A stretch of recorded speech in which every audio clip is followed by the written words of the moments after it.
So this one is interesting too. So it's kind of some of the things that I was just mentioning. I'd love to get your thoughts on this, where it's kind of like the catch-22 scenario. You know, you have you need experience to get the job, but you need the job to get the exposure. So how do you how do you recommend like a lot of strategies or advice to people doing this? So I'd love to get your thoughts on that. Two pieces of advice we always give. So it's a great question.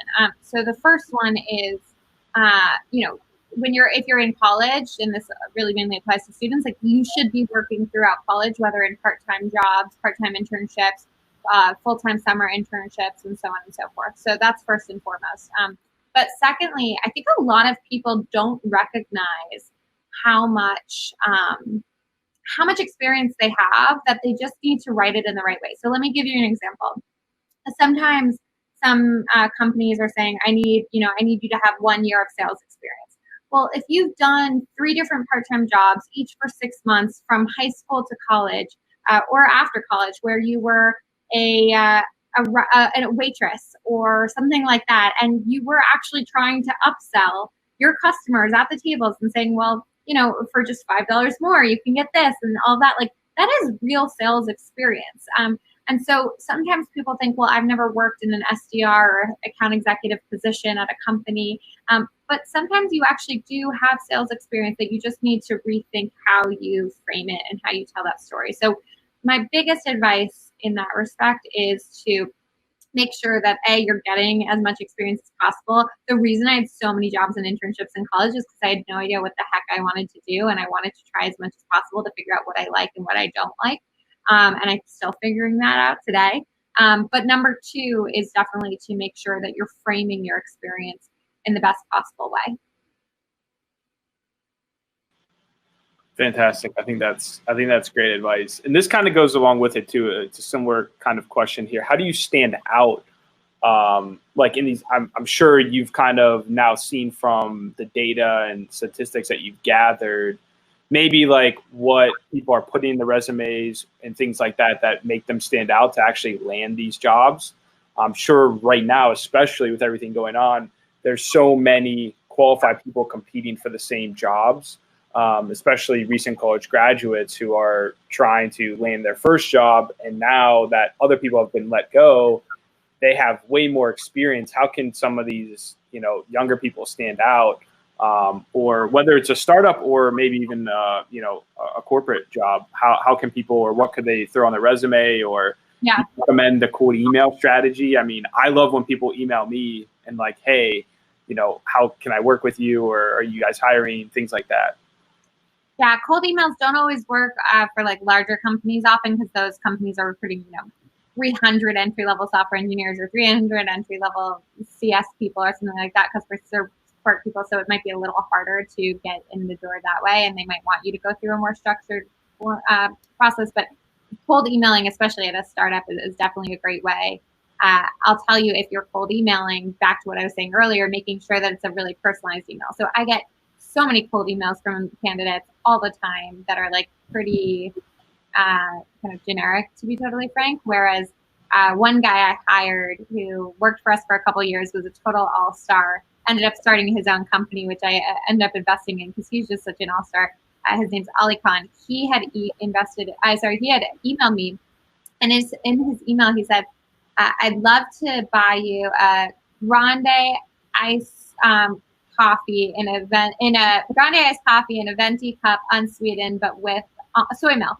And I was like, who is this guy? This is so creepy. How does he know my coffee order? And that's exactly what you order all the time. And I was like, what the heck? And then, of course, when I asked him how he knew, he was like, you mentioned it on this podcast, and I listened to I'm so excited about your business. I've listened to every podcast you've been on. I've read all these articles, et cetera. So it was just an example of like phenomenal cold email work. And that's, been my bar ever since. But to answer your question of how you can stand out as a candidate, aside from cold emailing, I think on a resume, there are certainly ways to have your resume completely bomb. Like if your resume is more than 1 page, no matter how experienced you are, a lot of companies will automatically reject it, or will automatically remove the second page. Any after the first page, we'll delete those and we'll just look at your first page. So like have your resume on one page. So there are ways, you know, spelling errors will often, a lot of companies say if you have spelling errors or clear grammatical errors, they're just going to immediately reject you. So like those are the ways to bomb. But in terms of how to stand out, I think it's about making yourself, showing how you're unique. So if you can show that you've been through adversity, I cannot think of a single company that doesn't want someone who's been through adversity. Like students, for example, who are first generation college students should, as if you're comfortable, like should emphasize that, because that means you've been through a lot. Like the statistics were stacked against you to finish college, and you did it. And so there's a lot of ways to basically help yourself stand out. And I would say it's emphasizing what makes you unique, what only you can say in the world, and then of course what you've been through to kind of show that you've been through adversity. Fantastic. I think that's great advice. Those are all this very similar things that I look for as well. Since we're such a young company, I mean, you're a lot further along than we are, but I love when people just email me straight and are trying to figure out a way to work with us in some capacity. We have another question here. I'm sure you've gotten this a lot, especially when you were pitching. This is something that, you know, as you start the fundraising thing and as you start growing a startup, you always get compared to other existing companies, right? So I think I understand it. Yeah, obviously, it seems like you're way more geared towards entry-level internships, younger, you know, kind of professionals in a sense. And it seems like you're more of a curated and you're more of like a concierge kind of than just like, hey, post it and get it out to everyone, and we take anything and everyone.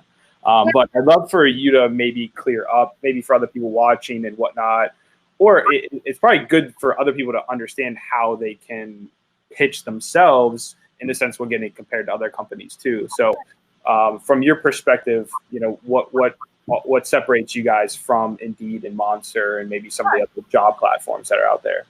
Sure. So you probably got this a lot at the beginning. I don't think I've done in the what has this different from Indeed or Monster in a couple of years. So I'm a little rusty on this one, but we're quite different. So you definitely nailed some of it. But so we're not really just a job board. Like it's a very small part of what we do. So when candidates are on WayUp, certainly they can apply for jobs, which to this person's point is like absolutely relevant to an Indeed or Monster. But you also have a profile, which is kind of more like a LinkedIn. So I've gotten a lot of how this is different than LinkedIn, in which case there's a whole nother answer.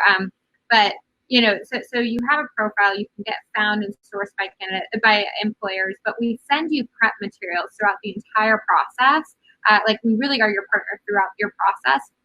And then on top of that, we actually do the screening for the company. So not just the digital screen, but also even the phone screen. And so a lot of companies, like if you apply for a job with Under Armour, with Dow Jones, with NASDAQ, with I could go on and name tons of companies that we've worked with over the years, where if you apply for a job through WayUp with them, you find out if you're qualified on the spot. You can get a phone screen right then and there. You then get feedback from that phone screen. You're getting prep materials the whole way, and then you go on to a final round interview with the company. So you could go from application to final round interview in 48 hours. So we're really about how can we remove that black hole that, you know, a lot of people say, like, I apply for 20 jobs and I hear back from one. So how can we remove that concept of the ATS, the applicant tracking system, black hole?